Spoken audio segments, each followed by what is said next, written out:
السلام علیکم ورحمۃ اللہ تعالی وبرکاتہ نحمده ونسلم على رسوله الكريم من كان نبيا وآدم بين الماء والطين فقد قال الله تبارك وتعالى في القرآن المجيد والفرقان الحميد فأعوذ بالله من الشيطان الرجيم بسم الله الرحمن الرحيم والذين يبيتون لربهم سجدا وقياما صدق الله مولانا العظيم وبلغنا رسوله النبي الأمين المتين المبين المعين الكريم ونحن على ذلك لمن الشاهدين والشاكرين والحمد لله رب العالمين۔ آئیے ایک مرتبہ گنبد خضرا میں آرام فرمانے والے آقا و مولا حضور شافعی النشور، رب کے محبوب دانہ غیوب، آفتاب رسالت، مہتاب نبوت، کونین کی زینت، غم گسار امت، صاحب شریعت، مالک جنت، کونین کے تاجدار، دونوں عالم کے مالک و مختار، نائب پروردگار، گلشن ہستی کے اول فصل بہار، جناب احمد مجتبی محمد مصطفیٰ صلی اللہ تعالی علیہ وسلم کی مقدس بارگاہ میں تحفتاً ہدیتاً درود و سلام کا نذرانہ عقیدت پیش کرے۔ پڑھی بآواز بلند درود شریف صلی اللہ علی النبی الأمی وآلہ صلی اللہ تعالی علیہ وسلم، صلو علیہ صلاۃ و سلام علیک یا رسول اللہ صلی اللہ تعالی علیہ وسلم۔ ابھی خطبہ مسنونہ کے بعد جس آیت کریمہ کی تلاوت کا شرف حاصل کیا ہے، رب کائنات ارشاد فرماتا ہے وَالَّذِينَ يَبِيتُونَ لِرَبِّهِمْ سُجَّدًا وَقِيَامًا، وہ لوگ جنہوں نے راتیں گزار دی اللہ رب العزت کی عبادت میں اور رکوع و سجود میں اپنی راتیں گزار دی۔ اللہ رب العزت ان کا ذکر اس آیت کریمہ میں فرماتا ہے۔ محترم حضرات، اللہ رب العزت فرماتا ہے ان لوگوں کے بارے میں کہ جنہوں نے راتیں رب تبارک و تعالیٰ کی عبادت میں گزار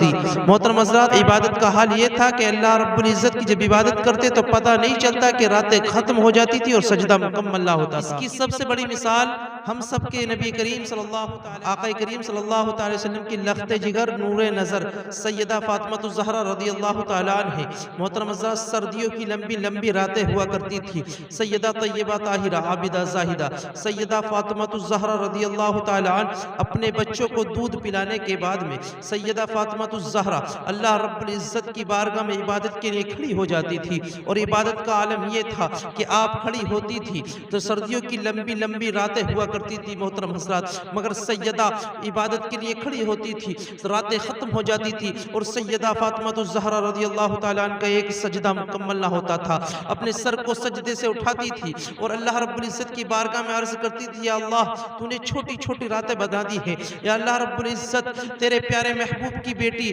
سیدہ فاطمہ الزہرا کا ایک سجدہ مکمل نہ ہوتا اور تیری رات مکمل ہو جاتی، تیری رات ختم ہو جاتی۔ اے اللہ رب العزت ایک ایسی لمبی رات بنا دے جس میں کہ تیرے پیارے حبیب کی بیٹی سیدہ فاطمہ الزہرا دل کھول کر کے تیری عبادت کر سکے، ایک اتنی لمبی رات بنا دے۔ اللہ اکبر۔ محترم حضرات، آج ہم لوگوں کا حال یہ ہے کہ اگر ہم لوگ نماز پڑھنے کے لیے مسجد کے اندر آ بھی جائیں تو مسجد کے اندر آنے کے بعد میں ہم سوچتے ہیں قید میں آ گئے ہیں۔ ہم سوچتے ہیں کہ مسجد میں آنے کے بعد میں کہ کچھ لوگ ایسا کرتے ہیں کہ امام صاحب نے سلام پھیرا اور گھر کے لیے روانہ ہو جاتے ہیں۔ محترم حضرات، آج ہم لوگ سوچتے ہیں مسجدوں میں آ کر کے ہم قید ہو گئے ہیں، مگر صاحب آج ہم لوگ قید نہیں ہوئے ہیں، بلکہ ہمیں اس خالق کائنات کی بارگاہ میں جا رہے ہیں جہاں جانے کے بعد میں دلوں کو سکون ملتا ہے۔ اللہ رب العزت کا قرآن کلام مجید ارشاد فرماتا ہے الا بذکر اللہ تطمئن القلوب، یعنی دلوں کو سکون جو ملتا ہے اللہ رب العزت کے ذکر سے ملتا ہے، اللہ رب العزت کی عبادت سے ملتا ہے۔ تو محترم حضرات، آج ہم لوگوں کے حال یہ ہے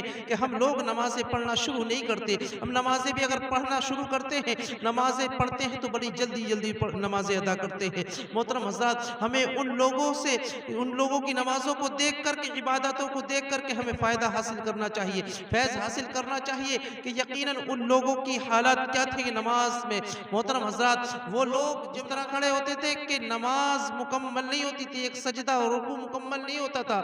رات ختم ہو جاتی تھی۔ محترم حضرات، حدیث قدسی ہے کہ اللہ رب العزت ارشاد فرماتا ہے نماز پڑھتا ہے، نماز پڑھنے والا انسان میرے اتنا قریب ہو جاتا ہے میں کہ اس کی آنکھ بن جاتا ہوں، میں اس کے اتنا قریب ہو جاتا ہوں کہ میں اس کے کان بن جاتا ہوں۔ محترم حضرات، انسان اس کے اتنا اللہ رب العزت کی نماز میں اتنا قریب ہو جاتا ہے کہ اللہ رب العزت فرماتا ہے کہ میں اس کے ہاتھ بن جاتا ہوں جس سے وہ پکڑتا ہے۔ سبحان اللہ۔ محترم حضرات، یقیناً ہم لوگ اگر نمازیں شروع کر دیں، اگر ہم لوگ نمازیں پڑھنا شروع کر دیں، تو یقیناً اللہ رب العزت سے جو چیز مانگیں گے تو خالق کائنات ہمیں وہ عطا کر دے گا۔ مگر آج حالات ہمارے پیچیدہ ہیں، آج حالات ہمارے خراب ہو چکے ہیں، ہم مسجدوں میں جانے کے لیے تیار نہیں ہیں، ہم لوگ مسجدوں میں جانے کے لیے تیار نہیں ہیں۔ محترم حضرات، آج حالات یہ ہو گئے ہیں کہ مؤذن اذان دیتا رہتا، حی علی الصلاۃ حی علی الفلاح، او کامیابی کی طرف، او کامیابی کی طرف، مگر ہم کامیابی کی طرف نہیں آتے، ہم دنیا داری کی طرف جاتے ہیں۔ رضی اللہ تعالیٰ عنہ سے پوچھا گیا کہ حضور رحمت عالم سید عالم صلی اللہ تعالی وسلم کی کوئی عجیب چیز بیان کیجئے، تو عائشہ صدیقہ رضی اللہ تعالیٰ عنہ فرماتی ہیں کہ حضور رحمت عالم سید عالم صلی اللہ تعالی وسلم کی ہر چیز عجیب ہے۔ اللہ کے رسول صلی اللہ تعالی علیہ وسلم ایک روز میرے حجرے میں آئے، اور آنے کے بعد میں ابھی تھوڑی دیر آرام کیا تھا، اس کے بعد میں اللہ کے رسول صلی اللہ تعالی وسلم نے کہا لو اب ہم اپنے رب کی عبادت کرتے ہیں، اور میرے حجرے سے باہر آ گئے، اور آنے کے بعد میں اللہ کے رسول صلی اللہ تعالی علیہ وسلم نماز کے لیے کھڑے ہو گئے، اور نماز کے لیے کھڑے ہوئے، اور کھڑے ہونے کے بعد میں اللہ کے رسول صلی اللہ تعالی علیہ وسلم رونے لگے، اتنا روئے کہ آپ کے آنسو مبارک سینے پر بہنے لگے۔ محترم حضرات، ادھر بلال حبشی رضی اللہ تعالی عنہ نے اذان پڑھ دی تھی، فجر کی اذان پڑھ دی۔ محترم حضرات، اما عائشہ صدیقہ فرماتی ہیں کہ میں نے حضور رحمت عالم سید عالم صلی اللہ تعالی علیہ وسلم کی بارگاہ میں عرض کیا رسول اللہ، گناہ کا تو سوال ہی نہیں ہوتا، آپ معصوم ہیں، پھر آپ اس قدر نماز کے اندر رو رہے تھے۔ محترم حضرات، حضور صلی اللہ تعالی وسلم نے فرمایا کہ اللہ رب العزت کی دی ہوئی یہ زندگی ہے، کیا میں اس کا شکر ادا نہ کروں، میں اس کا شکر ادا نہ کروں؟ محترم حضرات، نبی ہو کر کے جو کوئی گناہ نہیں کرتے، جو تمام دنیا کے لیے رحمت بن کر کے آئے ہیں، اللہ کے رسول وہ کہیں کہ جسے اللہ رب العزت نے مجھے یہ زندگی دی ہے میں اس کا شکر ادا کروں، مگر ہم ناچیز ہیں، ہم گناہگار ہیں، سیاکار ہیں، خطاکار ہیں، مگر آج ہم لوگ اپنے آپ کو پتہ نہیں کیا سمجھتے ہیں، ہم لوگ نمازیں پڑھنے کے لیے تیار نہیں ہیں، ہم لوگ اسلام کے احکامات ماننے کے لیے تیار نہیں ہیں۔ محترم حضرات، یقیناً ہم لوگوں کو چاہیے کہ ہم لوگ نمازوں کی پابندی کریں، ہم لوگوں کو چاہیے کہ ہم لوگ زیادہ سے زیادہ ذکر و اذکار کریں، توبہ و استغفار کریں، حضور صلی اللہ تعالی وسلم کے فرمانوں پر عمل کریں، اس کے پیارے محبوب صلی اللہ تعالی علیہ وسلم کے